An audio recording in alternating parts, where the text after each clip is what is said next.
Buenos días, Ion City. Estoy tan emocionado de estar aquí contigo hoy. Si no hemos tenido el privilegio de conocernos, mi nombre es Chris y tengo el privilegio y el honor de servir como pastor del staff en Zion City.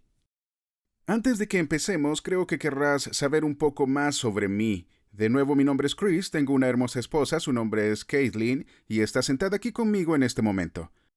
Y ella ha cambiado mi vida por completo, es lo mejor que me ha pasado en la vida. Todas estas cosas buenas, sin embargo, hay otra mujer que llegó a mi vida hace unos 7 meses y también ha cambiado mi vida para mejor. Es un lío y medio, se llama Ellie Ray y tiene 7 meses. Es nuestra hija recién nacida. Estoy muy orgulloso por ella, por lo que significa en nuestra vida, por lo que me ha enseñado, por lo que me está enseñando y por todos los líos que hace. Es algo maravilloso.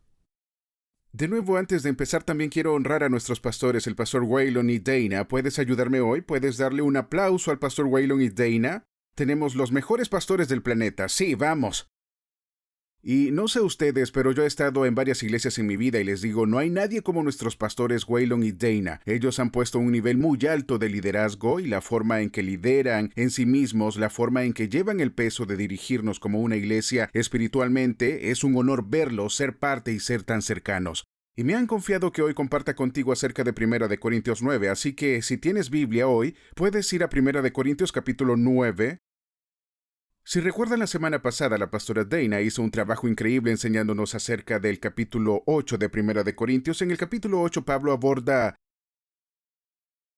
esta idea de los derechos y la motivación detrás de lo que la gente está haciendo y la gente seguía en los templos. La cultura corintia estaba muy influenciada por la cultura griega, por lo que no era raro ver prácticas paganas como personas comiendo alimentos y asistiendo a fiestas y comiendo alimentos que se ofrecían a los ídolos, y la cuestión era que estaba haciendo tropezar a otros creyentes. Y Pablo aborda esto muy, yo diría, fuertemente, y dice que esto es pecado contra ellos y también es un pecado contra Dios. Así que retomamos el capítulo 9, y el capítulo 9 para mí es este tipo de misterio en la forma en que comienza, porque parece estar hablando de estos alimentos ofrecidos a los ídolos en el capítulo 8, y en el capítulo 10 vuelve a mencionarlos en este tipo de conversación. Pero aquí en el capítulo 9 comienza de manera un poco diferente. Literalmente en el capítulo 8, el último verso dice: por lo tanto, si la comida hace tropezar a mi hermano, nunca comeré carne para no hacer tropezar a mi hermano. Ahora tienes que recordar que no hay capítulos y versos escritos en la Biblia que no sean para que tengamos una guía, porque si hoy dijera, vayan todos conmigo a la página 956, todos acabarían en un lugar diferente de nuestra Biblia. Así que justo después de que Pablo termina este segmento de la carta, salta a estas preguntas. Y vamos a retomar el versículo 1 del capítulo 9. Dice: ¿no soy libre? ¿No soy un apóstol? ¿No he visto a Jesús nuestro Señor? ¿No son ustedes mi obra en el Señor? Si para otros no soy apóstol, al menos lo soy para ustedes, pues son el sello de mi apostolado en el Señor. Esta es mi defensa ante los que quieren examinarme. ¿No tenemos derecho a comer y beber? ¿No tenemos derecho a llevar una esposa creyente como lo hacen los demás apóstoles y los hermanos del Señor y Cefas? ¿O solo Bernabé y yo tenemos derecho a no trabajar para vivir? Así que Pablo pasa de hablar de comer en los templos a ¿no soy libre? ¿No soy un apóstol?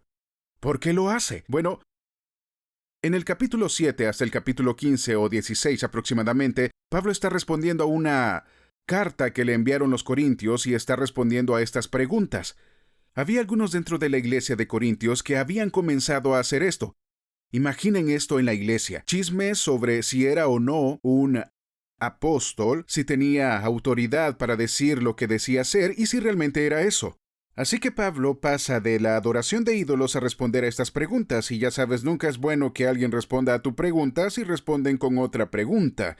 Es como preguntarle a tu esposa ¿dónde quieres ir a comer? Si dijera, oye nena, ¿dónde quieres ir esta noche? Y ella dice, no lo sé, y yo sé que ella tiene una idea de dónde quiere ir porque voy a dar 6 o 7 opciones diferentes y lo primero que va a decir es, no quiero ir allí. Y sería mucho más fácil si me dijera a dónde quiere ir.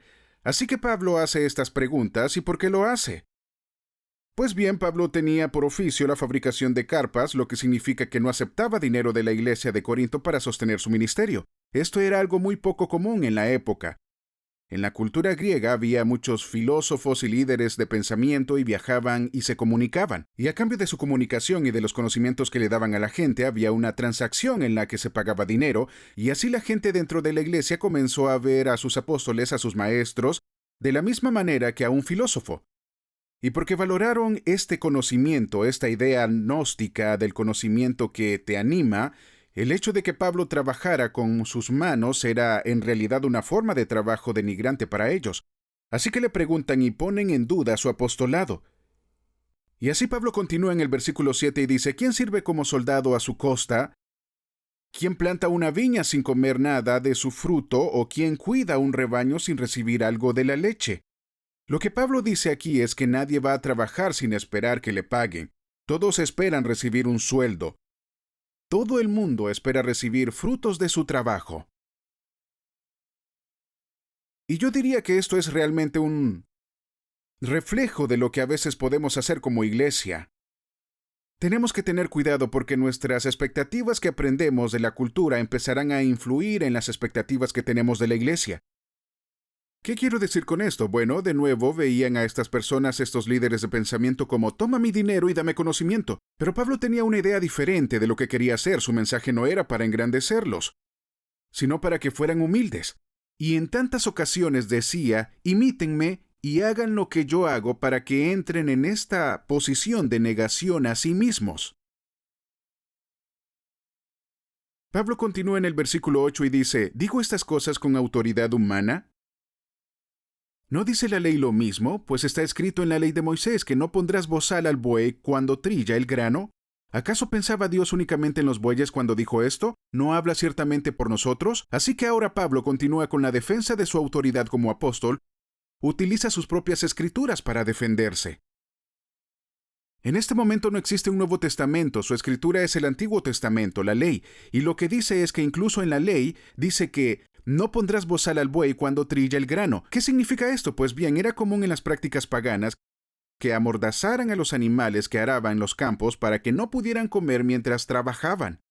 Y Dios lo prohíbe en la ley, diciendo que no se puede amordazar al animal. Y continúa en el verso 12 y dice: sin embargo, no hemos hecho uso de este derecho, pero soportamos cualquier cosa antes que poner un obstáculo en el camino del Evangelio de Cristo. Así que eso es todo. Este es el punto por el cual el apóstol Pablo entra a defender su apostolado. Hay una defensa muy real que está explicando por qué la gente está cuestionando legítimamente su autoridad. Pero la razón por la que lo hace aquí no es para obtener algo de ellos, sino para mostrarles un ejemplo. Pablo vivía bajo el lema de nada se interpondrá en mi camino para poder compartir el Evangelio. Pablo no quería su dinero, pero tenía derecho a él. En Cristo, como aprendimos la semana pasada en el capítulo 8, hay derechos que tenemos, hay cosas que no tienen poder sobre nosotros, ahora que sabemos quién es Jesús. Es lo mismo con la comida que la gente estaba comiendo, las prácticas paganas de comer la comida, esos dioses paganos ya no tenían poder, así que los seguidores de Jesús comieran esa comida ya no importaba. Sin embargo, estaba haciendo tropezar a sus hermanos. Y así, si saltamos hasta el versículo 19, dice: a pesar de que soy un hombre libre y sin amo, me he hecho esclavo de todos para llevar a muchos a Cristo. De nuevo, Pablo aborda este tema. Él está viviendo su vida para que las personas puedan conocer a Jesús. Así que mi pregunta de hoy es la siguiente: ¿cuál es la lente con la que tú hablas con la gente? ¿Con qué te diriges a un incrédulo? ¿Es tu opinión? ¿Se trata de lo que tú sabes frente a lo que ellos no saben o es simplemente el mensaje de Jesús? Yo diría lo siguiente. Vivimos una época políticamente muy polarizada en la que la gente le cuesta mucho estar en desacuerdo con los demás sin odiarse. Y me gusta hacer la pregunta, ¿la gente conoce su partido político antes de saber quién es Jesús en ti? ¿Creen que eres un conservador antes de saber que eres cristiano? ¿Creen que eres liberal antes de saber que eres cristiano? ¿Es necesario que un incrédulo sepa esas cosas de ti antes de saber quién es Jesús? Creo que Pablo respondería a esa pregunta con un no. Dice en el versículo 20, cuando estaba con los judíos me hice como judío para ganar a los judíos, y a los que están bajo la ley me hice como uno de los que están bajo la ley, aunque sin estar yo bajo la ley, para ganar a los que están bajo la ley. Y el 21 dice, a los que están fuera de la ley me hice como los que están fuera de la ley, no estando fuera de la ley de Dios, sino bajo la ley de Cristo para poder ganar a los que están fuera de la ley. Lo que está diciendo básicamente es esto: para los judíos me hice judío y para los gentiles me hice gentil. ¿Por qué? Para que la gente vea a Jesús antes de ver cualquier otra cosa. Recuerdo que hace unos años me mudé a California. Como puedes imaginar, mi madre estaba encantada de que me mudara a South Central, Los Ángeles. Y teníamos un pastor en la escuela a la que fui, era mi último año de universidad, y él estaba yendo a plantar una iglesia. Así que algunos amigos y yo, un grupo de chicos y chicas, decidimos irnos allí con él y emprender este viaje y plantar esta iglesia. La cosa era que su corazón realmente estaba enfocado en el área de South Central, Los Ángeles. Si sabes algo de Los Ángeles, hay Rodeo Drive y luego está Rodeo Drive. Ahora es Boulevard Obama, pero cuando nos mudamos allí era Rodeo y Rodeo. Y si sabes algo de Rodeo Drive, es el lugar de lujo por excelencia de Beverly Hills. Es su Gucci, Louis Vuitton, su Chanel, todas las marcas que probablemente todas las señoras conocen y que yo conozco. Y luego tenías Rodeo Drive, que era un barrio empobrecido en Crenshaw. Y una de las cosas realmente interesantes de Los Ángeles para mí fue cómo se pueden tener estas bolsas de pobreza y luego la influencia y luego la pobreza que estaba por todas partes. Podrías tener literalmente una milla cuadrada de un barrio empobrecido y luego tendrías una milla de un barrio muy acomodado, lo que llamamos un vecindario rico. Aunque estaba a una milla de distancia, probablemente tardó unas 3 horas en llegar porque había tráfico, pero ¿cuál es el punto? Bueno, recuerdo ir literalmente, teníamos conversaciones sobre los barrios que íbamos a servir porque la iglesia que teníamos la plantamos en una escuela secundaria de la secundaria Dorsey y había una vía de tren que corría a lo largo del lado izquierdo de la escuela. Recuerdo que habían 2 pandillas liderando esos vecindarios y recuerdo que alguien mostró un mapa y ese hablaba de la ubicación de las pandillas y cómo estaban en esa zona y en aquella zona. Y para nosotros lo importante era que la vía del tren dividía los barrios y dividía las pandillas. Había una pandilla conocida como los Crips y una conocida como los Bloods. Ahora bien, esas pandillas tenían colores asociados a sus miembros, siendo los Crips azules y los Bloods rojos. ¿Por qué es importante para nosotros? Pues nos dijeron literalmente que tuviéramos cuidado con el color que llevábamos porque podíamos perjudicarnos o simplemente hacer que la gente no quisiera ni siquiera hablar contigo. Y así, en un intento de no poner nada encima o delante de la gente con la que teníamos una conversación, nos poníamos colores neutros. Así la gente estaba más dispuesta a hablar con nosotros y entonces podíamos presentarles el Evangelio. Creo que lo que Pablo está diciendo aquí es que cuando estaban con judíos comía kosher. Comía como ellos lo hacían, siguió sus tradiciones. Todo lo que no estaba fuera de la ley moral de Cristo, Pablo lo hizo con los judíos para llegar a más de ellos y mostrarles el mensaje de Cristo. Y cuando estaba con los gentiles comía alimentos sacrificados a los ídolos. Esta fue una de las cosas que la gente que estaba cuestionando su apostolado y su autoridad estaban usando contra él, el hecho de que incluso él hacía estas cosas que ellos estaban haciendo. Y Pablo dijo, no hice nada fuera de la ley moral de Cristo. Luego continúa en el verso 23 y dice, lo hago todo por el bien del Evangelio para poder compartir de sus bendiciones. Lo que hacemos es tan importante como la forma que lo hacemos. ¿Hacemos las cosas para que la gente pueda ver el Evangelio o lo hacemos para demostrar un punto? ¿Hacemos las cosas porque podemos o hacemos las cosas porque debemos? ¿O es que hay un propósito detrás, hay una intención detrás de lo que hacemos? Pablo creía en esta idea de disciplinar el cuerpo y llevar una vida disciplinada. Y como cristiano nos encanta vivir en esta zona gris del cristianismo. Nos gusta hablar de los temas periféricos que no tienen ninguna implicación en nuestra salvación. Creo que estas áreas grises se vuelven muy blancas y negras cuando todo lo que hacemos es a través del lente de compartir el Evangelio. ¿Cuáles son las cosas que haces en tu vida que impiden que la gente vea a Jesús en ti? ¿Estás frustrado con ese compañero de trabajo y lo demuestras cada vez que hablas con él? ¿Es el jefe con el que tienes problemas? ¿Es La forma de hablar a tus hijos en público y quizá también en privado. ¿Estás mostrando a tus hijos quién es Jesús para ti? ¿Estás mostrando a la gente que te rodea quién es Jesús para ti antes que cualquier otra cosa? Y si pueden, me encantaría que cerraran los ojos e inclinaran su rostro. Quiero cerrar con la escritura y que te concentres en lo que estoy diciendo. Pablo dice en el versículo 24, dice, ¿no saben que en una carrera todos los corredores corren, pero solo uno recibe el premio? Así que corran para que puedan obtenerlo. Todo atleta ejerce el autocontrol en todas las cosas. Lo hacen para recibir una corona corruptible, pero nosotros una incorruptible. Por eso yo corro cada paso con propósito, no doy golpes al aire, pero disciplino mi cuerpo y lo mantengo bajo control. No sea que después de predicar a los demás sobre mí mismo, sea descalificado, así que con los ojos cerrados hoy. Pablo está hablando de una carrera. Estamos todos juntos en este viaje. Utiliza un lenguaje muy común para la gente que estaba allí. Había un conjunto de juegos que existía en la época que solo era superado por los Juegos Olímpicos. Y así esta idea de una carrera era algo con lo que ellos estaban muy familiarizados. Creo que lo que Pablo está comunicando aquí es que la vida es algo más que una experiencia mundana. Vivimos para ganar un premio eterno. Pablo habla a menudo de la recompensa eterna que tenemos en el cielo, y la gente de entonces vivía de tal manera que se sentía como si ya hubiera llegado a ese lugar, así que esta cosa terrenal ya no importaba. Pero lo que Pablo está diciendo y lo que les diría hoy, y es que la recompensa eterna que tenemos es tan significativa que debería afectar a nuestra vida presente.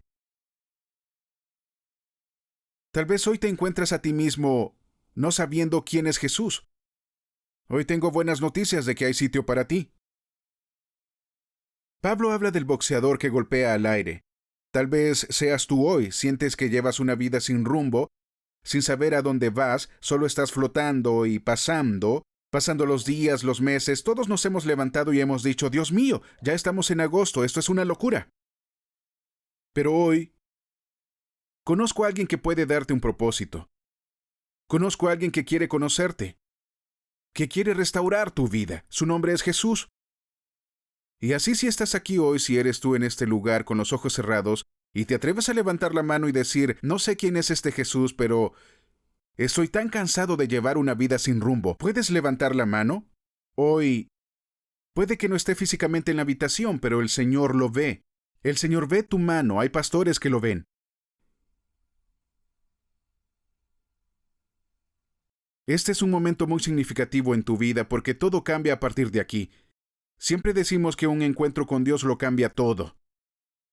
Y así si podemos hacerlo en familia, vamos a decir todos juntos, ¿puedes seguirme en esta oración y repetir después de mí?